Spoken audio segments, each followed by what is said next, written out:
Live from Fargo and serving you on TV, online, and on the go. This is Valley News Live at noon.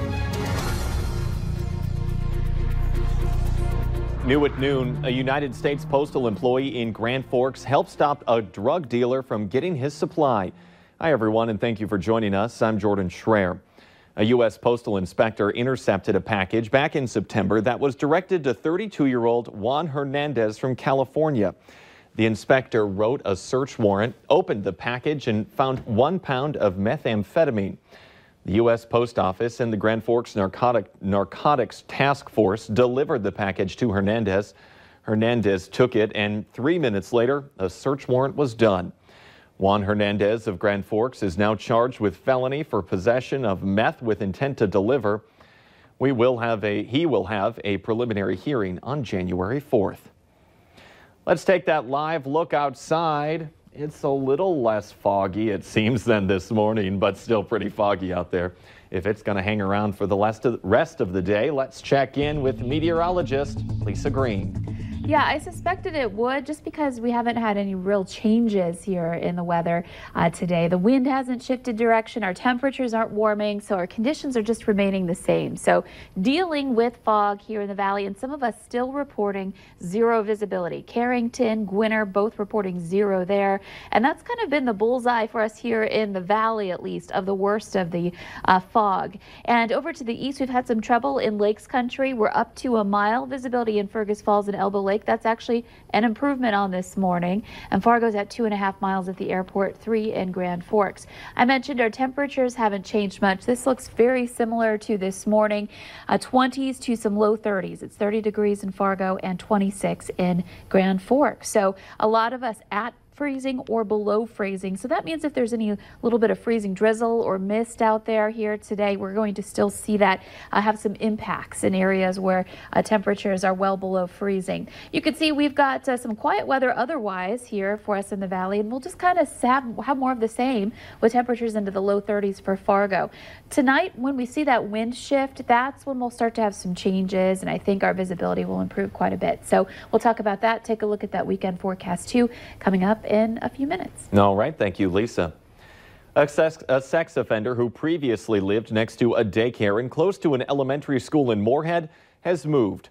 32-year-old Daniel Grinder is now living in Fargo at 734 College Street North. That's close to the Family Fare supermarket on University Drive.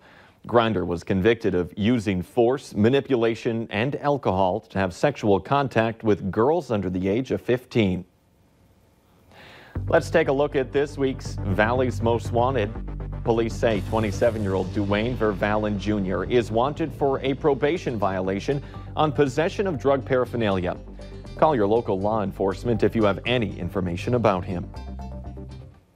Police and school officials are trying to get to the bottom of stories going around town about possible threats of violence directed at the middle school in Alexandria, Minnesota. Officers conducted a number of interviews yesterday and determined that there is no credible threat to any of the schools. Alexandria police are still investigating and will turn over the findings to the Douglas County Attorney's Office. People in Cass County will soon know how much money they have to pay in property taxes. Property tax statements were sent out today. If you pay in full before February 15th of 2019, you can get 5% off your total bill. Taxes can be paid online, in person, or mailed. For more information on that, just go to valleynewslive.com and click on this story. In our consumer alert today, the FDA is introducing new labeling rules for romaine lettuce, re-entering the market after several nationwide E. coli outbreaks. Producers and distributors will soon begin labeling romaine lettuce with specific harvest locations and harvest dates. The FDA announced this week that the outbreak has been linked to farms in California's central, coastal, and northern regions. The agency now says it is okay to eat romaine lettuce as long as it did not come from that area. The new labels will help people learn more about the product and whether it is safe to eat. Experts say romaine lettuce that is not labeled with a harvest growing region should not be consumed. Now to the Chris Watts case. He's the Colorado man who confessed to killing his pregnant wife and young daughters. For the first time, we're seeing new video of his confession and learning new details about his mistress. Miguel Almaguer has the details. And I don't know they're not coming back home. Hours of new video released by law enforcement take us inside the interrogation room where, for the first time, Chris Watts, in his own words, breaks down to his father. She choked both of them to death. I freaked out in the champagne. You choke her or? No, that's just rage.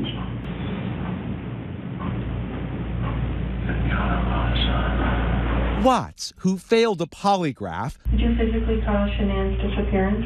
No. later admitting to detectives he murdered his pregnant wife. I put my hands around my wife's neck and did that same thing. Their daughters, 3-year-old Celeste and 4-year-old Bella, are also dead. It's gone. There's no bringing them back. After Watts led detectives to their bodies, Shanann was discovered in a shallow grave.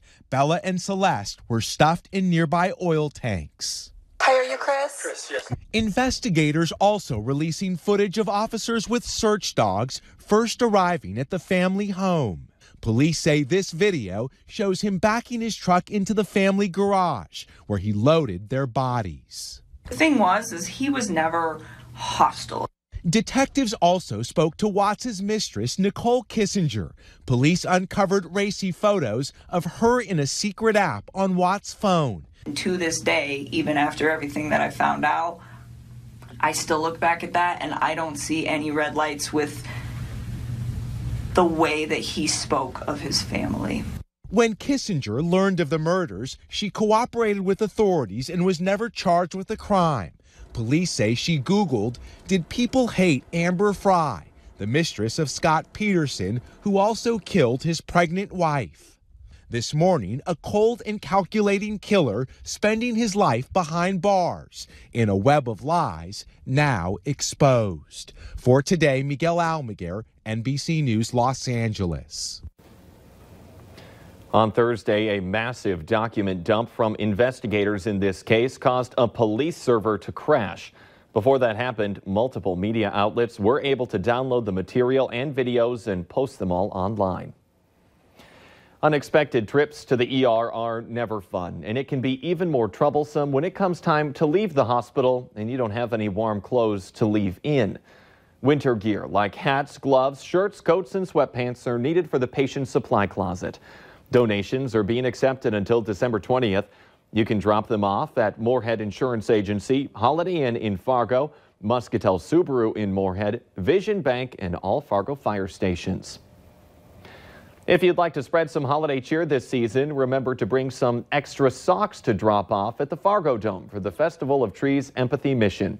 Bring a new pair that will go to a deserving family in need this holiday season.